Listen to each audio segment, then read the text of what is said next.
Hello friends, मैं मोनिका, आपकी gardener दोस्त। आज आपसे इस कटिंग को लगाई थी मैंने। ये हिबिस्कस का कटिंग लगाई थी मैंने, और ये बहुत पतली सी कटिंग लगाई थी। मैंने पुरानी वीडियो में दिखाई भी थी ये विंटर्स की, ये मॉनसून सीजन में जो मैं कई वीडियो, ये इतनी मोटी हो गई है और ये एकदम इतनी पतली सी कटिंग थी जैसे ये है, देखिए ऐसे पतली सी कटिंग लगाई थी मैंने, बिल्कुल पतली सी कटिंग थी। और ये देखिए कितनी मोटी हो गई है, और ये देखिए लगी हुई है।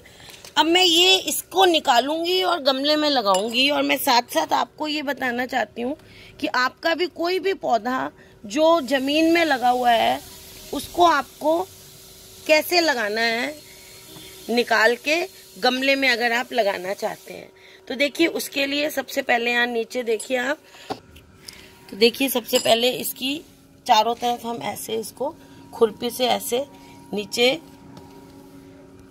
ऐसे देखिए चारों तरफ ऐसा है इसकी, जहाँ तक हम सोचते हैं इसकी रूट होगी, रूट बॉल, वहाँ तक पहले ऐसे इसके गड्ढा बनाएंगे बहुत नीचे तक। जितनी आपकी खुरपी अंदर जा रही है ऐसे नीचे तक चारों तरफ से, थोड़ी थोड़ी दूर इसके मेन स्टेम से, और इसकी जड़ों को नीचे तक लूज करेंगे। देखिए चारों तरफ से करना है।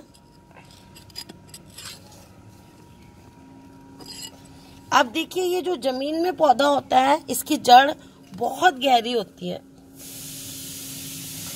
और अब जब हम इसको निकालते हैं तो इसकी जो एक मेन लंबी वाली जो जड़ होती है वो कई बार डिस्टर्ब हो जाती है, कट जाता है उसका पॉइंट। उससे कोई फर्क नहीं पड़ता है।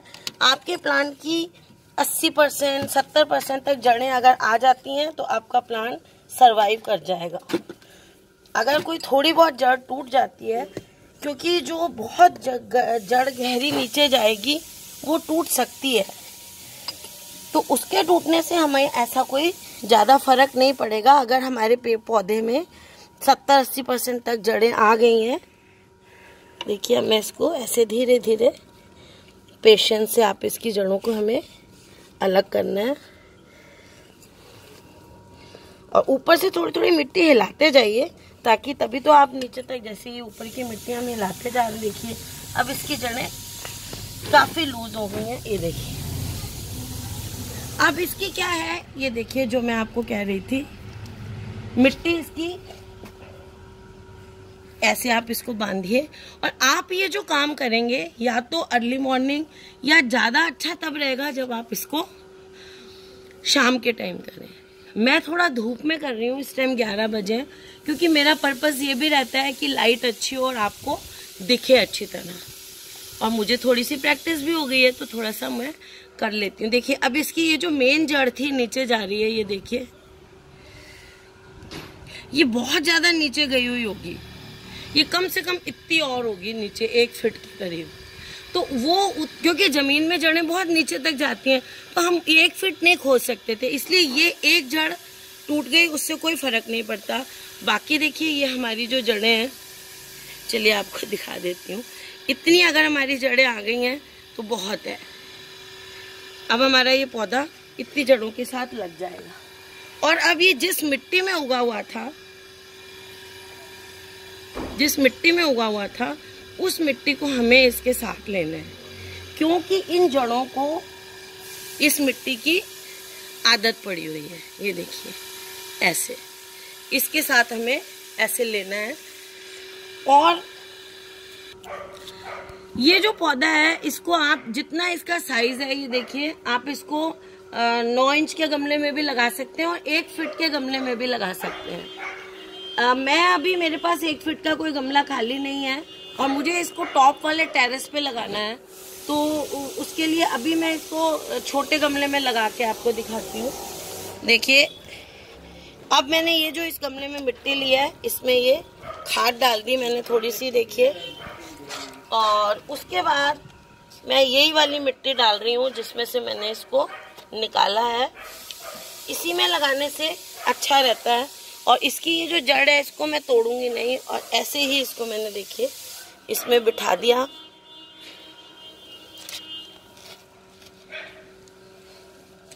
देखिए जो मैंने खाद डाली है, खाद के ऊपर मैंने थोड़ी सी मिट्टी डाली है, आपने ये चीज देखी होगी, क्योंकि खाद के ऊपर डायरेक्ट हमें पौधे को नहीं रखना है।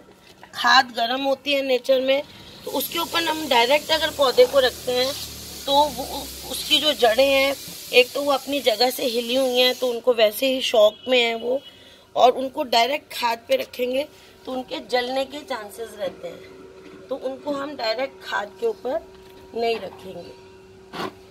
बीच में एक पतली सी लेयर मिट्टी की जैसे मैंने लगाई है वैसे लगाएंगे। तो ये देखिए इसको मैंने ऐसे लगा दिया। ये जो इसकी साइड की जड़ें हैं इनको दबा देती हूँ। अब फ्रेंड्स इसको जो हम पानी देंगे पहली बार, अब हम इसको पानी देंगे, इमीडिएटली पानी देना जरूरी है। और सबसे अच्छी चीज क्या है कि ये जो हमने पानी लिया है, इस पानी में आप 1/4 चम्मच एप्सम सॉल्ट मिला लीजिए। एप्सम सॉल्ट मैग्नीशियम सल्फेट के नाम से भी मिलता है, आपको एग्रीकल्चर शॉप पे मिल जाता है। और अगर आपको एप्सम सॉल्ट नहीं मिल रहा है तो बाजार में डिस्प्रिन की टैबलेट मिलती है मेडिकल शॉप पे, सिर दर्द वगैरह के लिए। उस डिस्प्रिन की जो टैबलेट है, जैसे ये इतना बड़ा डब्बा है, तो इतने बड़े डब्बे में आप आधी डिस्प्रिन की टैबलेट डाल दीजिए, बहुत जल्दी घुलती है डिस्प्रिन की टैबलेट।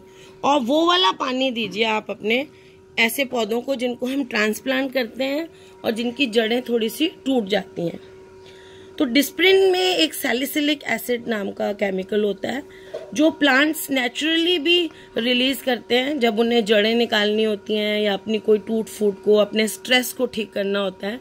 तो उससे क्या होता है, इसमें जो स्ट्रेस आता है उसको वो आने नहीं देती है।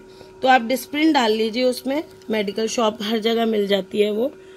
और मैंने आपको कहा कि ये प्रोसीजर आपको सुबह शाम को करना है, वो ज़्यादा बेस्ट है। शाम को ही करिए, सुबह भी नहीं आजकल तो, अगर करना है तो। और अब बस थोड़ा 5-10 दिन तक कर सकते हैं, उसके बाद गर्मी में आप ट्रांसप्लांटिंग ना करें। अभी 1 हफ्ते तक कर सकते हैं क्योंकि इस बार मौसम थोड़ा ठंडा है। तो मैं आपको इसलिए कहती हूँ शाम को, कि सुबह के टाइम हम करते हैं तो देखिए थोड़ा सा धूप में किया ना मैंने, तो देखिए ये पत्ते थोड़े से ऐसे नीचे की तरफ झुक गए हैं। लेकिन अब मैं इसको छाया में रखूंगी तो ये ठीक हो जाएंगे, क्योंकि मुझे आदत है करने की। तो लेकिन जिनको पहली बार करते हैं, दूसरी बार, उनको थोड़ा प्रिकॉशनरी शाम को करें। और मैं तो इसको सादा पानी भी डाल देती हूँ तो चलता है। लेकिन आपको जैसे मुझे भी कभी लगता है बहुत प्रिकॉशनरी कोई पौधे को कि दिक्कत नहीं हो जाए, तो मैं उसमें डिस्प्रिन डाल लेती हूँ या एप्सम सॉल्ट डाल लेती हूँ। तो आप वो जरूर डालिए ताकि आपका पौधा खराब नहीं हो। नहीं तो क्या होता है कि आपका एक आधी बार ऐसे खराब हो जाए तो आपका जो है वो डिसहार्टन हो जाते हैं, है ना। तो फिर हम सोचते हैं अरे हमसे तो नहीं हो सकेगी। तो इसलिए इनिशियली आप भी, एप्सम सॉल्ट बहुत अच्छा रहता है डालना, और डिस्प्रिन भी इक्वली ही अच्छी रहती है। तो दोनों में से कुछ भी आप डाल सकते हैं फ्रेंड्स। तो उससे आपका पौधा जो है वो शॉक में नहीं आएगा ज़्यादा, क्योंकि जब भी हम कोई पौधा जमीन से निकाल के गमले में लगाते हैं तो वो उसकी कुछ ना कुछ जड़ें जरूर डैमेज होती हैं, क्योंकि जमीन में तो वो बहुत फैलती हैं विग्रसली। तो उनको हम तो एक लिमिटेड जगह से ही ले सकते हैं, बहुत ज़्यादा बड़ा एरिया में से नहीं ले सकते, हमें इतना ही चाहिए। और एक चीज़ कि अगर आपका पौधा छोटा होता है तो उसे छोटे गमले में लगाइए। अगर इतना सा पौधा है तो उसे आप इतने में लगाइए, थोड़ा बड़ा है तो 9 इंची में लगाइए। अब जैसे ये पौधा है, ये अगर मैं 9 इंची में लगाऊं तो बेस्ट है, लेकिन अभी इसमें लगाया है मैंने। छोटे में लगाएंगे इसमें भी अच्छा है, और 9 इंची में लगाती तो भी अच्छा है। जब ये इसमें अच्छी तरह से थोड़ी सी ग्रोथ पकड़ लेगा, फिर मैं इसको 12 इंच के गमले में लगा दूंगी, क्योंकि ज़्यादा बड़े गमले में छोटे पौधे को एकदम से नहीं लगाना चाहिए, तो वो ज़्यादा स्ट्रेस में आता है। तो फ्रेंड्स, अगर आपको मेरा ये वीडियो अच्छा लगता है तो इसे लाइक करिएगा, शेयर करिएगा और मेरे चैनल को सब्सक्राइब करिएगा। और फ्रेंड्स, अगर आप चाहते हैं, आपको मेरी वीडियोस अच्छी लगती हैं कि आप रोज जो मेरी वीडियो आती है उसका आपको नोटिफिकेशन मिले, तो बेल आइकन को भी प्रेस करिएगा। और मेरा एक इंग्लिश चैनल भी है, फन गार्डनिंग इंग्लिश, आप उसे भी देखिएगा और सब्सक्राइब भी करिएगा। Okay friends, bye. और फ्रेंड्स एक चीज मैं बताना भूल गई कि जब तक ये स्ट्रेस से नहीं निकल जाता और जड़ें अच्छी तरह जड़ पकड़ के और पूरा नई पत्तियां इसकी खड़ी नहीं हो जाती, निकलने नहीं लग जाती, तब तक इसको 5-7 दिन आप छाया में ही रखेंगे। तो फ्रेंड्स